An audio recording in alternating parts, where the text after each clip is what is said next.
Yes, Kenya. Tamu sana, tamu sana, tamu sana, yes, tamu sana. Today, Raila Amolo Odinga attended a burial in Elbagon, Molo constituency, Nakuru County. The burial of founder member of Molo Line Bus Services, Kibera Muchai. And then, as you know, where there are politicians, politics has to be there. So Nakuru Senator Susan Kihika, when she took to the podium, she started attacking Junet Mohamed. But in a surprising turn of events, residents of Elbagon or Molo constituency in Nakuru County started booing and heckling Susan Kihika. Yes. So I want you to listen to that speech of Susan Kihika being booed and being heckled, after which we are going to see the speech that Junet Mohamed had issued earlier that prompted Susan Kihika to respond. For these two instances are going to form the basis of our analysis and discussion in this video right now. So if in case you've just bumped on this YouTube channel for the very first time, kindly subscribe and also give this video a like. Give it a like, please. Give it a like. Thank you. God bless you. Listen to these speeches.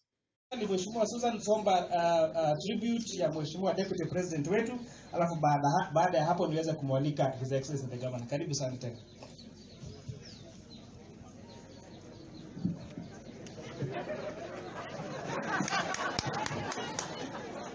Broiler kana ne kienyeji no hii. Ona broiler no kuku. Wewe Junet, hata broiler ni kuku. Bora kuku ama. But anyway, on a serious note, hebu niulize tu Mheshimiwa Junet. Nimesikia amesema maneno ya wheelbarrow. Niulize. Wanapeana machungwa. Wanapeana machungwa. Tuachane na yeye. Kabisa.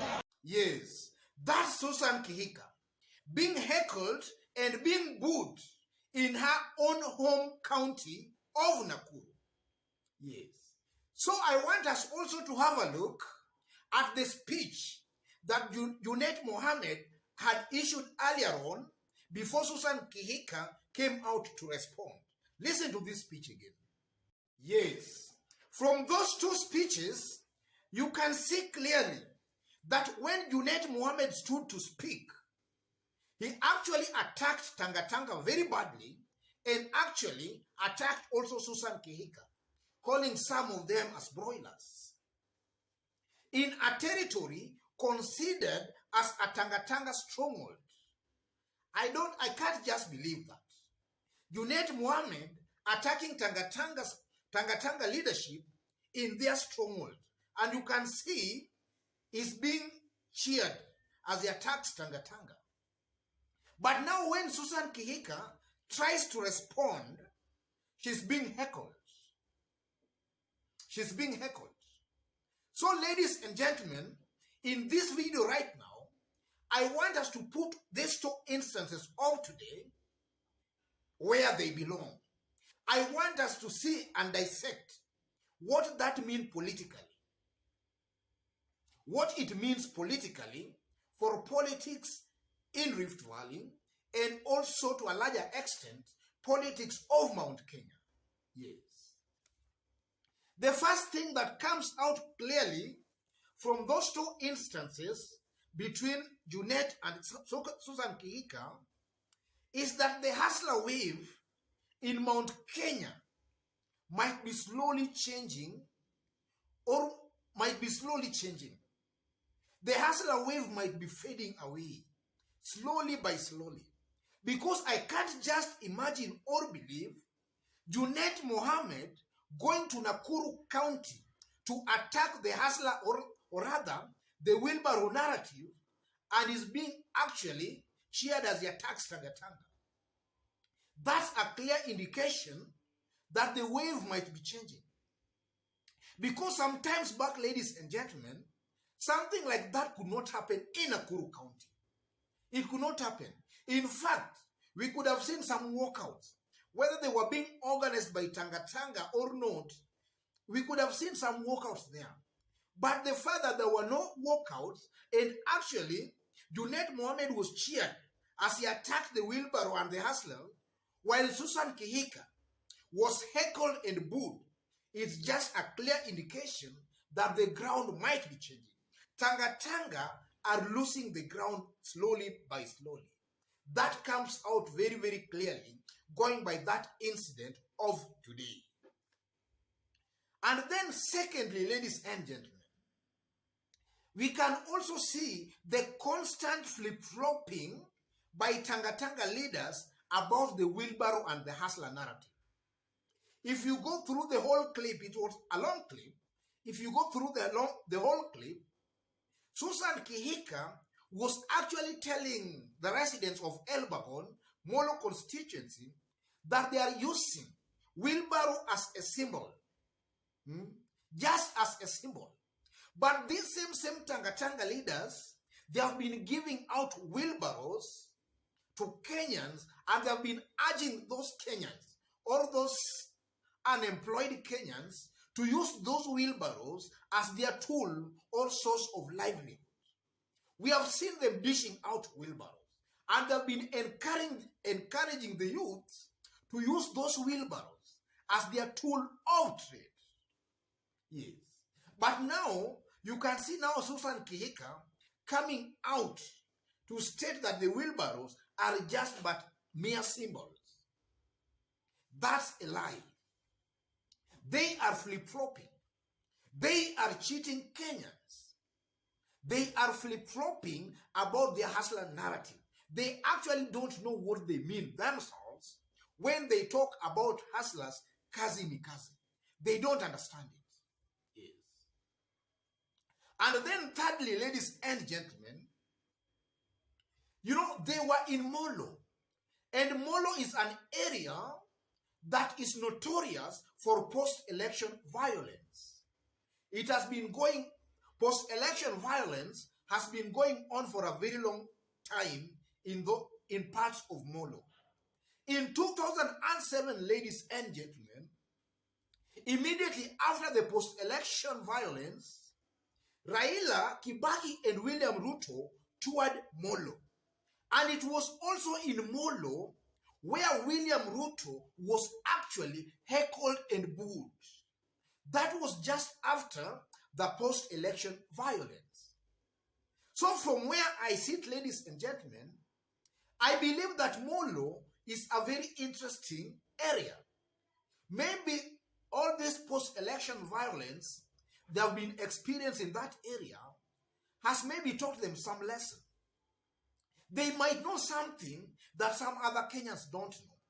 So when you see they are actually cheering Junet Mohamed and heckling Susan Kihika, a very close William Ruto ally, they might know more than we know because they have really suffered post-election violence.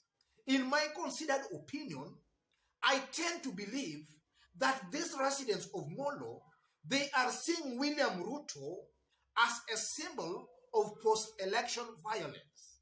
They are seeing William Ruto as an aggressor against them because a majority of residents in that area are people who come from Mount Kenya. So the residents of Molo or residents of Mount Kenya who are living in that area, maybe they consider William Ruto as an aggressor, somebody who is not friendly to them. So what does that mean now for William Ruto's politics? It simply means, ladies and gentlemen, that maybe, just maybe, the 2007 post-election violence in Rift Valley and also in Molo, to be specific, might affect or injure William Ruto's presidential bid next year as it tries to galvanize votes among Mount Kenya residents. The post-election violence might affect his popularity as far as Mount Kenya votes are concerned. And that thing came out today in Molo constituency. And that also explains why maybe William Ruto again never attended that burial. Yes, that comes out very, very clearly. And then finally, ladies and gentlemen, as of now when I'm talking, it's widely perceived and believed that William Ruto controls a near fanatical support among the residents of Mount Kenya. But that might be very, very far from the truth. It might be very, very far from the truth. You know, as of now, it's only William Ruto who has come out to state clearly that he's on the presidential ballot.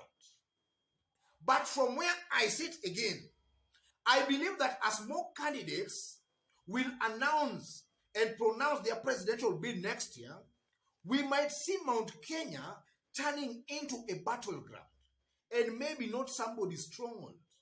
We might see Mount Kenya turning into a battleground. We shall see William Ruto fighting very, very hard to win the Mount Kenya vote, same to Raila Amolo Odinga or any other candidate. We might see Mount Kenya turning into a battleground. What does that portend for William Ruto's presidential bid next year? It simply means, ladies and gentlemen, that the moment Mount Kenya will turn into a battleground, William Ruto's presidential bid next year shall just be a pipe dream. It will just be a dream. Because without Mount Kenya supporting William Ruto 100% to the last person or to the last man, his presidential bid next year has just gone up in smoke. He needs Mount Kenya votes 100% to make a serious stab at the presidency next year. I think those four things comes out very, very clearly. Very, very clearly. They come out very, very clearly. So for today, ladies and gentlemen, before I conclude, let me just remind you, as I did state when we were starting, that if you've bumped on this YouTube channel for the very, very first time, kindly subscribe and also give this video a like. Give it a like, please. Give it a like. Thank you. God bless you. To our fans or to those watching us outside of Kenya for the very, very first time, if you are watching us outside of Kenya for the very, very first time, drop a comment and let us know from which part of the globe you are also watching us from. And also, God bless you. And to our continued fans and subscribers in this YouTube channel, I'm very much humbled with the kind of a job we are doing in this YouTube channel. The channel is growing at a terrific speed. I'm very, very much humbled. God bless you. God bless your families. Tamu sana. Tamu sana, yes. Tamu.